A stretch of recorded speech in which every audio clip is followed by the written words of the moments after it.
Oh, this is amazing.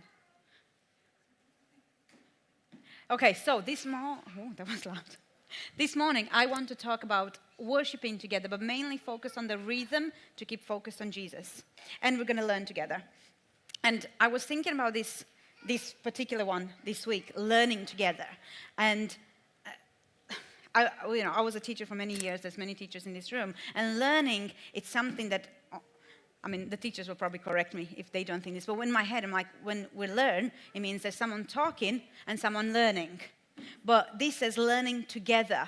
And this week I was having a conversation with someone, and it was a beautiful conversation about what about this and what about this. And that's when it dawned on both of us, like, this is how they learned. It was so much discussion. There was so much being together and talking. Nobody having the right answer. Nobody telling you, this is what I think, and this is what you need to do. Otherwise, this is X, Y, Z will happen. So this morning, you are going to listen to me a little bit, but not because I've got the answers, because I've spent some time thinking about this morning. But then we are going to spend some time thinking and talking about this morning, because I have some questions that I don't have the answers for. And I don't think there is a right answer or the wrong answer. I think it's just some questions that we need to start thinking about. So this morning, I want to share about spending time with Jesus and my journey with it a little bit, and some helpful ways to create rhythms for being with Jesus, for being with God. And I've been through this journey, I can say, since I became a Christian. When I first became a Christian, it was like, oh, you need to do prayer meeting. And in my church, where I grew up, there used to be a 10:30 service, but at 9:30, you'd go for 1 hour of prayer. And when we were kids, now I understand why. We never went. My mom never took us because, her taking 7 kids to the prayer time, quiet time for an hour, probably felt like, woo. But as we got older, my mom was like, do you want to go from 9:30? If you want to go from 9:30, you're allowed to. So one morning, when me and my friends from youth were like, we'll go to the prayer hour because we're going to be good kids. And we got there, and it was a whole hour. Now, right now, a whole hour praying and thinking about Jesus and being with Jesus doesn't feel like a lot, but for a 14-year-old, a whole hour, I remember standing there like, oh my goodness. Okay, and I was like, okay, I'm going to start praying. And then I started going through like all my family members and all my aunties and all my uncles and all my cousins. And then I looked at the time, and it was 3 minutes. And I was like, okay, let's do it again. And then I prayed for all of them again. And then it was only 3 minutes again, because I don't know what time. I think time started going backwards. So I've been on this journey to understand what prayer means, and what does being with Jesus means, and what does it look like. And somehow when I kind of thought I understood, life brought a different season. And then I was like, oh, now it's going to look different. So the first kind of thought that I had to start learning about this was, what does it look like to be with Jesus? Because it can't look for a whole hour just standing there trying to think of things to pray. There can't be it. There can't be what Jesus was doing when he was going on the mountain every day. I'm sorry, Jesus, but that sounds very boring to me. And I was like, it has to be something else. It has to look better than trying to think of another member of my family to pray for them and to think how much time has gone. I want to do this, but actually, no, I don't want to do this because I don't know what this is. But that doesn't seem like it's praying to me. That doesn't seem like it's spending time with Jesus. So I want this, but I need to figure out what this is. And as I learned and grew, and I've seen other people doing their own thing, I was like, okay, maybe it looks like journaling. Maybe it looks like talking. Maybe it looks like this and this. And it was all these ways of spending time with Jesus. But recently, I am learning more and more that it's less sitting and thinking about Jesus or praying to Jesus, God or Holy Spirit, or all of them, and it's more being with them. I'm not thinking about God, I am being with God. I want to be with him rather than think about him. Because my mind is very limited, and when I think about him, I add my own worldview to it. And I don't want to add that because it's very limited, my worldview, and it's very distorted by what has happened to me and how I saw this and how I saw fathers and how life. And recently, I was talking again to someone a couple of weeks ago, I am really enjoying being with Jesus. I'm not really sure what happened, but we will talk about as we go on this morning. I really love it. And I'm like, I am hungry for it. I want it to do it all the time. I don't have the time to do it all the time. And at one point, I read a book about some monks in a monastery. And I was like, to some extent, I was like, that is quite amazing. Can you imagine to just be there? And your whole time is to just be with Jesus and to pray and to wear the robes. That would be cool. But then it dawned on me that the whole point of being with Jesus is so you can take that and leave it outside. Well, actually, no, that's not the whole point. I'm going to go back and forth. The whole point is to be with him. But I want to not just spend the time with him, because if I look at Jesus, he wasn't just on the mountain. He was on the mountain to be with Father, and then he would come down from the mountain, and he would be who he was. And I love this song this morning. He says, I am who he says I am. He was who the Father said he is. So how do I take this peace from this time into my everyday life? And my everyday life is 3 young kids that do not know the word still, or quiet, or chill, or can we just have 3 minutes alone?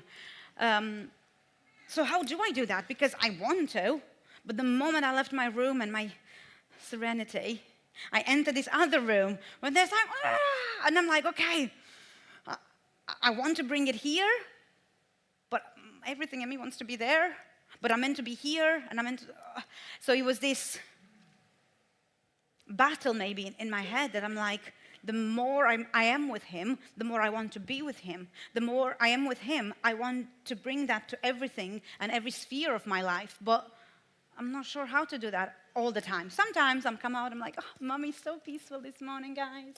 Let's have breakfast together, and some mornings I'm like, you know, if you try to get the kids out of the door to go to school. But this is a question for you. You can answer it now, you can write it down, you can think about it. What does it come to your mind when I say sit with Jesus? What's your first answer? What's the right answer that you think I'm looking for? What comes to your mind when I say sit with Jesus? Is it praying? Is it saying something out loud? Is it journaling? And there is no right answer. Because sitting here, thinking about what it means to sit with Jesus, that's the right answer. Because the truth is this. I said the point was to take that out and bring it out. No, the aim is to be with him. Not to get an answer, not to become more loving towards my children, not to become more secure in my insecurity.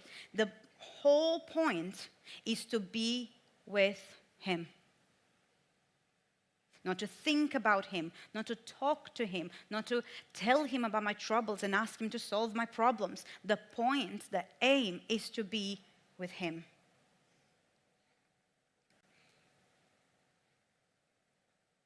These things are byproducts of being with him. By being with him, I become increasingly more secure in my love for him. But I don't go there to become increasingly more secure in him, even though I know that will happen. So it's a lot of unlearning. I'm like, if I go to God with all my troubles, I know he'll give me peace. Is that why I'm going to him? But I'm going to him to be with him, but also I'm hoping to get something. And sometimes I don't get something, so then I have to return to be with him, because hopefully I'll get something. No, I have to unlearn all that. I have to just be with him. So we're going to talk this morning about creating rhythms through discipline. Because there's a rhythm, there's a ritual and a routine that needs to happen. And it's different from a law. But I don't know how it's different. I was writing this down, and I was like, what's the difference between telling you need to do this every morning and creating a rhythm and a ritual to do this every morning? What is the difference? They look the same. You wake up, you sit there, you tell Jesus, you sit with Jesus. What is the difference? I don't know. You're going to sit down and think about this. I heard this once said at a wedding. When you first get married and you are young and in love, you think that love can sustain your marriage. But the truth is that it can't. Let your marriage sustain your love. And that means that commitment sustains the love. Love and prayer work the same. One misconception that we might have is that they can be sustained simply through good intention and feelings. And if you've been in any relationship, not just they're all love relationship, but any relationship, let's just say that, with your kids, with your friends, with your parents, with your family, and if you've been to any relationship, you know, for any length of time, you know that good feelings and good intentions cannot sustain that relationship. And if you say yes, come and see me after, because I need to know how you do it. But they can't. Good intentions and feelings do not sustain any type of relationship. So it cannot, good intentions and feelings cannot sustain your prayer life. It's not the feelings that sustain your prayer life with Jesus and God and the Holy Spirit. It's your commitment to the prayer and the routine and the ritual and the rhythm that will sustain the prayer life. Love and prayer can only be sustained through ritual, routine, and rhythm. There must be a discipline into keeping the ritual and routine in order to create rhythms. Ronald Rolheiser says this in one of his books that I read recently. He says, "We are human beings, limited in our energies and chronically too tired, dissipated and torn in various directions to sustain prayer on the basis of feelings. We need something else to help us." What? A ritual, a rhythm, and a routine. This is what will sustain prayer. So we must create a routine and a rhythm for prayer. But what is prayer? So again, another questions for you to think about now, later, talk about it this week. What is prayer? What comes into your mind when you say prayer? Because my first thought, and I'm trying to unlearn that thought, is a person kneeling in front of their bed, doing this with their hands and their eyes closed, and saying, "Our Father who art in heaven." I don't know the rest in English, so don't make me say it. But I don't see how Jesus was doing that every time he was going on the mountain. He was being with his Father. He was having the time of his life. He was just being with his Father. So what is prayer? You can say out loud if you want to join and go for it. Love. What is prayer? Anybody else? What do you think prayer is? Faithfulness. Yes, faithfulness. Relationship. Yeah. All those and more. Let me read this quote that says, "Western culture has tended to be an extroverted culture and a can-do culture. Prayer too easily became an attempt to change God and aggrandize ourselves instead of what it was meant to be, which was meant to be this, an interior practice to change the one who is praying, which will always happen if we stand calmly before this uncanny, utterly safe presence, allowing the divine gaze to invade and heal our unconsciousness. An interior practice to change the one who is praying, which will always happen if we stand calmly before this uncanny and utterly safe presence." I love that. His presence is safe. You can enter it however you find yourself, allowing the divine gaze to invade and heal our unconsciousness.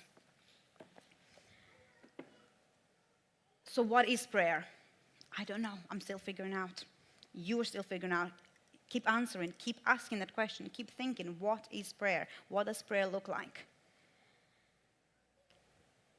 But one thing that I'm learning more and more is that it's less about words and how I come before this utterly safe presence, and it's more about being still, being with him, but just being. And sitting still does something.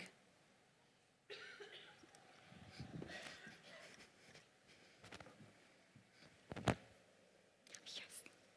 Okay, so I had some assistance this morning. This is my glass of water that is full of yolk, yeah?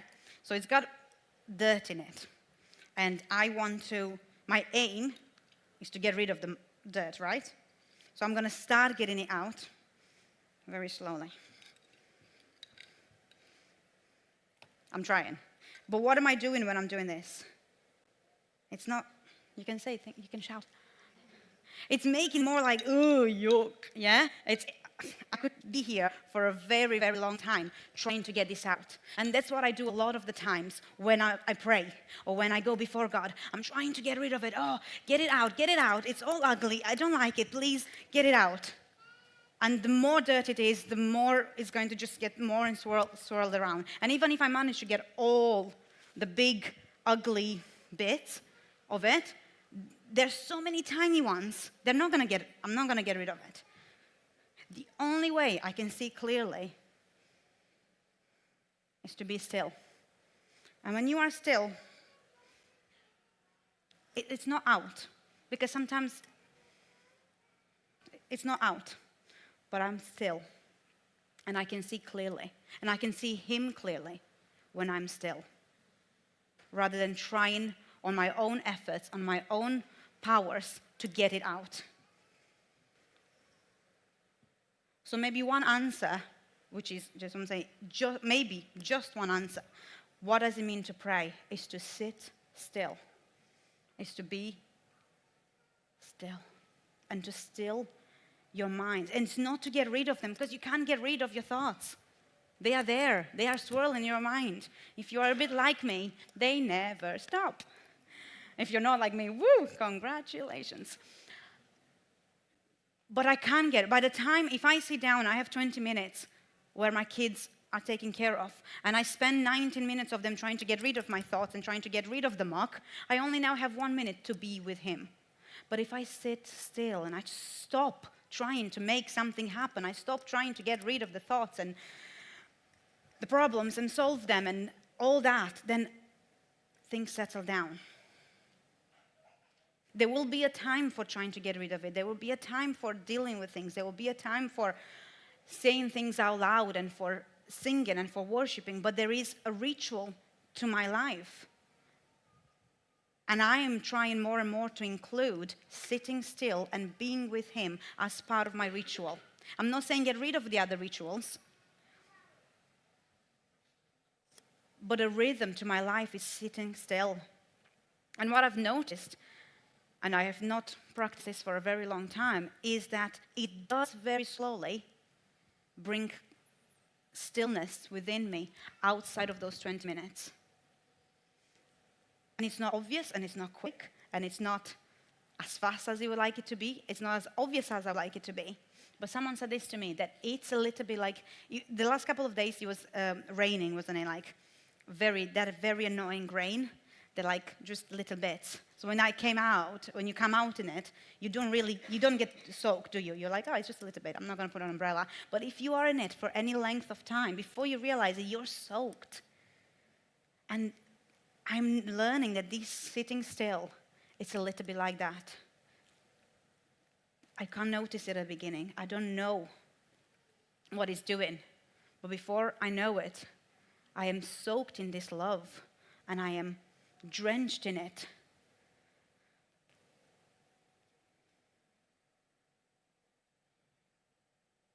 The aim is to be with Him, to change. The change happens as a byproduct. Sorry. The aim was to keep the glass still. The muck going at the bottom was the byproduct of sitting still.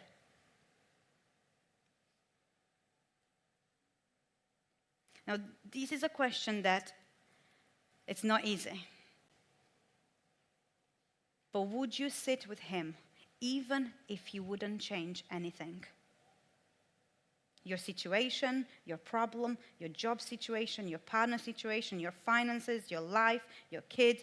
Would you choose to go and be with Him if the only purpose was to be with Him? I like to say the answer is yes, of course. But sometimes I'm like, well, yes, but could we also get to my problems while we're at it?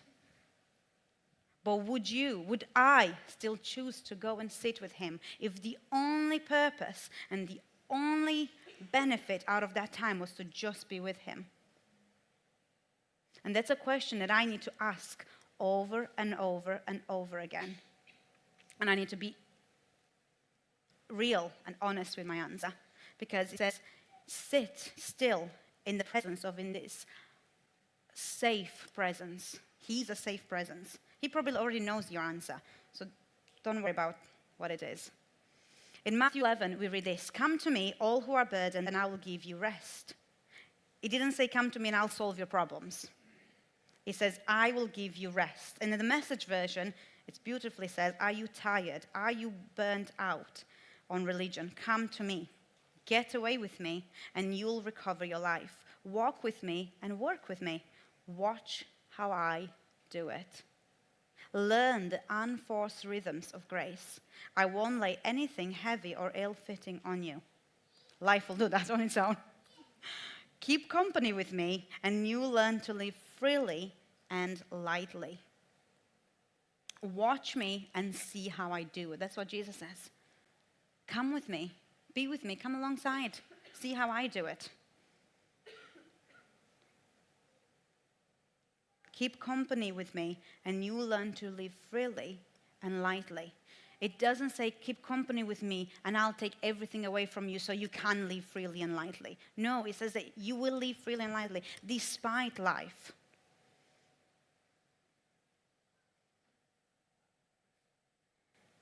Watch me how I do it. How do I do it? Well, he created a rhythm and a ritual for his life. If I look throughout the whole Testament, there was a rhythm in Jesus' life. There was a discipline. His life, sometimes you had to travel, and he didn't have the car.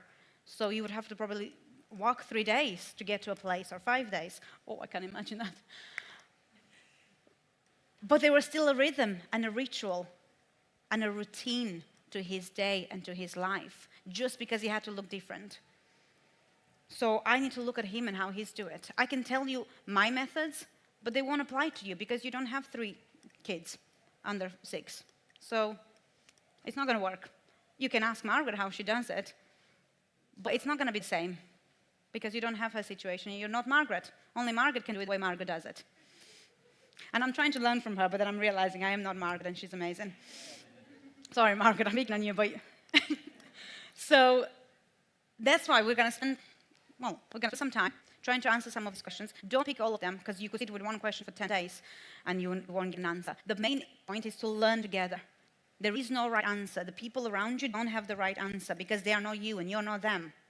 But by talking together, by sharing together, there is... And part of discipline is maybe even having someone to keep you accountable. So when you create... I think we've got this word discipline. I don't know about you, but it's like, oh, discipline, submission. Oh, no. Law, legalism, no, I don't want to do that. Well, okay, fair enough, I get it. But discipline is something actually really good. I implement discipline with my kids. I don't want to have the same discipline when they're 20 years old, because by then I hope that they've created their own rhythm of lives and routines and rituals, like wake up, brush your teeth, have a shower and get dressed. Right now, I still have to tell them to do those things. But without discipline, at 20, I still probably have to tell them. So there is a benefit to creating a discipline. But the discipline has to create a rhythm to your life and a routine that brings life. And then I had this question, like, what is the difference between a rhythm and a discipline? I don't know. You can talk about that. So don't go into massive groups, maybe a few of you, and just start talking about these questions.